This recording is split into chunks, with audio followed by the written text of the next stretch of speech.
Are you getting excited? College football, Thursday night, right around the corner. Let me say to you now what I say to you at the start of every single season, no matter the sport. It's the only time you have the advantage over the odds makers because they don't have a firm grasp on these teams any more than you or I.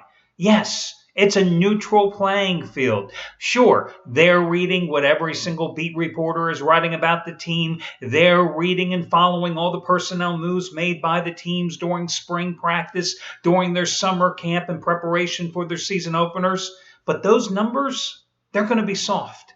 And they're soft every single season, no matter the sport, the first couple of weeks. Now, inevitably, you know as well as I do, the odds makers eventually reclaim the advantage.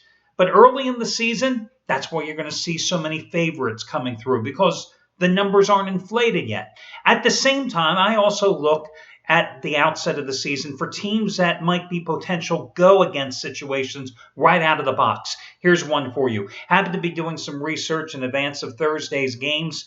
And, you know, when I come across little tidbits, I always file them away up here because I go, sooner or later it may come into play. And it's one of those things where, here's one for you. Kansas University, the Jayhawks, one of the worst teams in college football. Why they ever went out and hired Charlie Weis is beyond me after Weis was such a failure at Notre Dame. But they were going for a name. They were going for a guy to hopefully tune up their offense. Well, how did that work out? Not much better. Actually, maybe even worse than it was when they had Turner Gill as their previous coach. But here's the thing. Weis left the KU cupboard bare. Only 64 players on scholarship, I was reading in a report by ESPN's Jake Trotter. I mean, the limit in Division I is 85. They had 64 as of about a month or so ago. That's only one more than Division I AA schools have, right? And, they only had 4 returning starters from last year's team, which was pathetic. And that's by far the fewest number of returning starters, according to the article I read, among any of the Power 5 conference teams.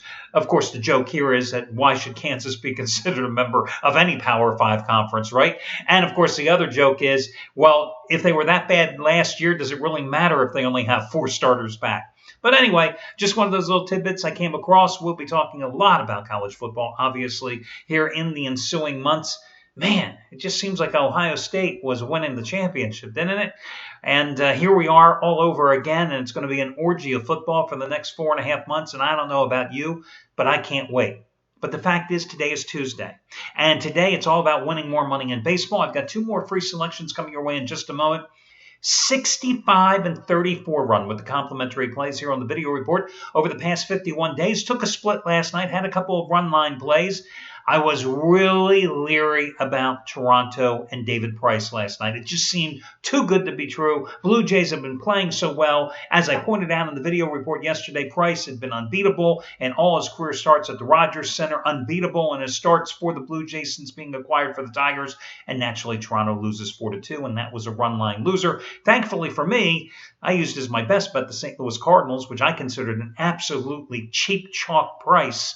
With John Lackey on the hill, I was only laying $1.35 last night, considering they're, 17-3 or 4 in starts made by Lackey at home since they acquired him last year from the Red Sox. Just a phenomenal run.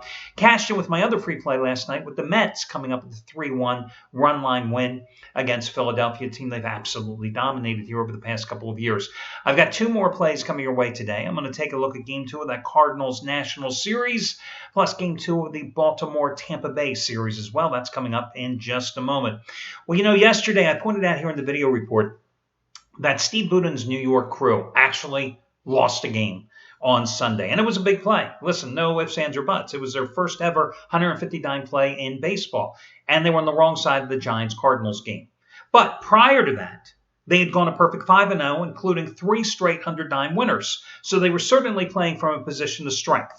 Well, last night, they came out with another 100-dime play. Just like all the other plays, I gave it to you at a huge discount, and FYI, they won it again, as they cashed in last night with the Astros on the run line in an 8-3 revenge win against Seattle. So here's the deal. Since last Monday, they have had 7 plays.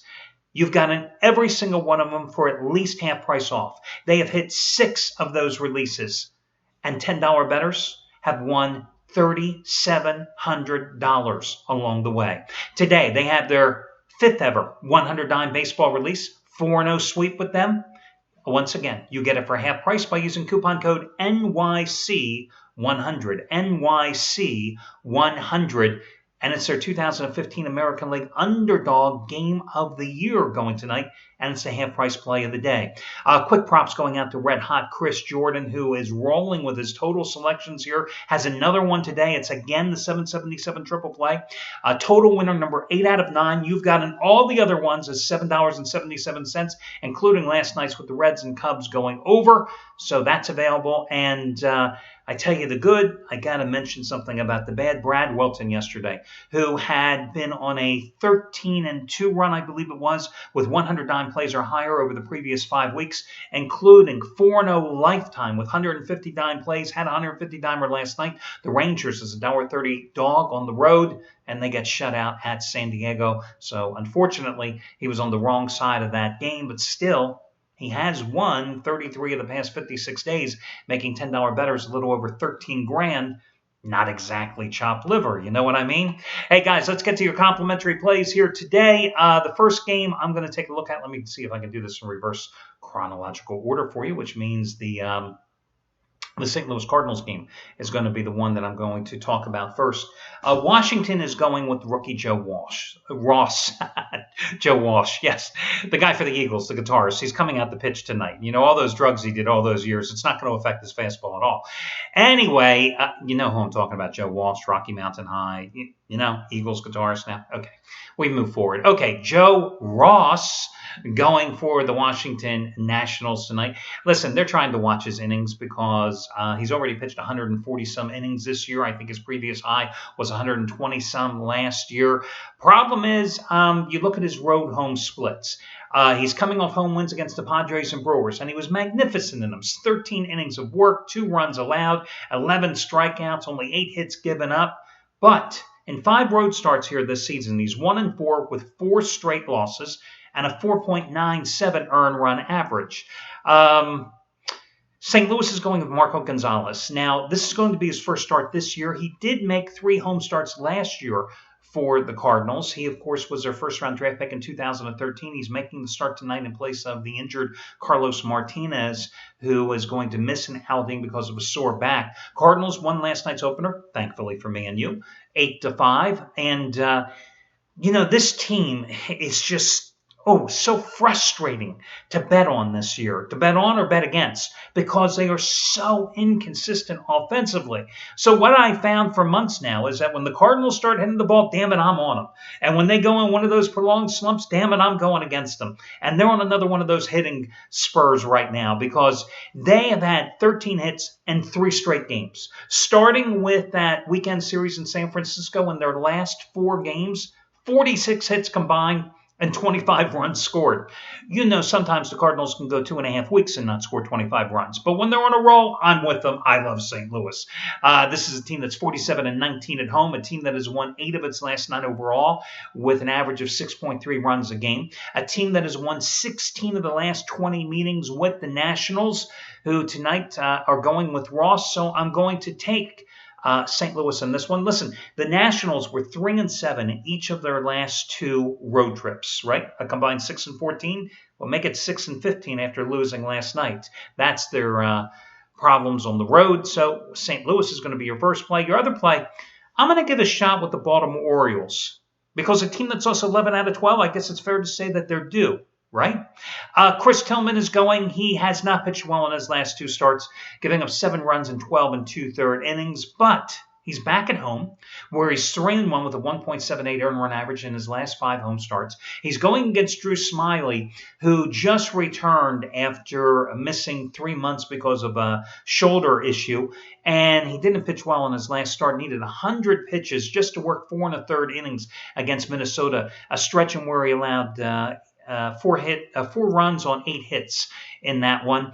He has a 5.14 earned run average in his 3 starts since coming off the disabled list, and he hasn't worked more than 5 2/3 innings in any of those starts. So the fact that last year he was magnificent against the Orioles, faced them 3 times, went 1-0 with an earned run average of 1.43, doesn't matter because he's not the same pitcher right now. And the fact that the Rays won last night 6-3 to take the series opener, okay, hey, listen, the Orioles, as I said, they've lost 11 out of 12. In those 11 losses, they have not scored more than 3 runs, and they've lost 5 straight at home.